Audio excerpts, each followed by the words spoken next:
Today we've been covering the underlying reasons to all of your symptoms. And if you're experiencing symptoms like chest pain, shortness of breath, radiation of that pain to your jaw or your arm, you're fatigued, these could all be signs of heart disease. Heart disease, the #1 cause of death here in the U.S. And February happens to be American Heart Health Month. We're actually going to challenge you to decrease your risk of heart disease by at least 80%. Oh, that's good. And you can start by taking control of those risk factors that increase your chances of heart disease, like smoking, obesity, or a diet rich in saturated fats, high cholesterol. Because decreasing those things can not only increase your lifespan, but decrease your risk of a heart attack. So don't smoke. A smoker's risk of developing heart disease, 2 to 4 times that of a non-smoker.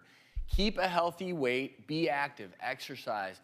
Losing as few as 10 pounds could lower your heart disease risk by up to 50%.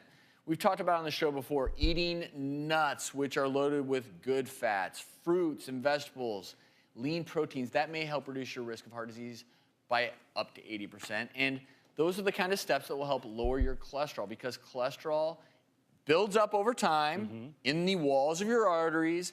That's what leads to heart disease and heart attacks. Now, we received an email from a viewer, and it reads, "Hi doctors, I heard that omega-3s are important to heart health. Is that true? And if so, how?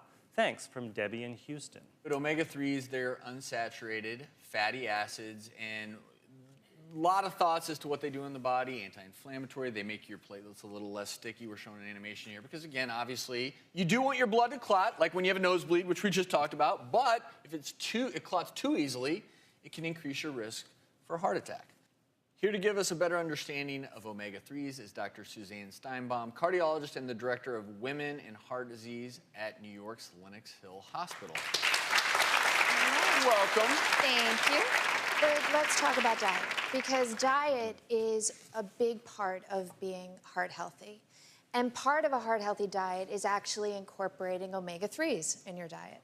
And you could get them in salmon, you could get them in walnuts, but a lot of times it's important to take a supplement every day.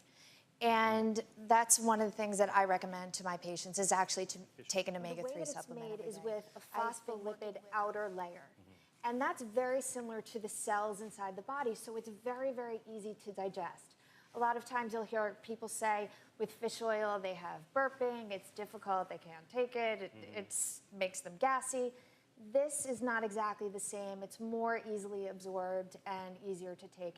And it's actually concentrated, so you don't have to take as much. So 1 pill a day is enough. And we always talk on the show, if you're going to supplement your diet, you'll always want to talk to your doctor. And there's a reason for that. If you have things like bleeding disorders, allergies, any other risks with, with these supplements? I mean, it can increase your chances of bleeding and bruising, because it slows down your blood clotting. And like you mentioned, it can interact with other medications, other supplements. So, just make sure your doctor knows whatever you're taking. I think one of the things that people believe is that if it's something that they buy that's over the counter, that they don't really need to tell their doctor. And that's not true, because it interacts with other medications, so it's really important to do that. Well, thanks, Dr. Steinbaum. And log on to thedoctorstv.com to let us know how you're doing with your 2012 Healthy Heart Challenge. And coming up, is there a new hidden danger in your canned food? Stay with us to find out.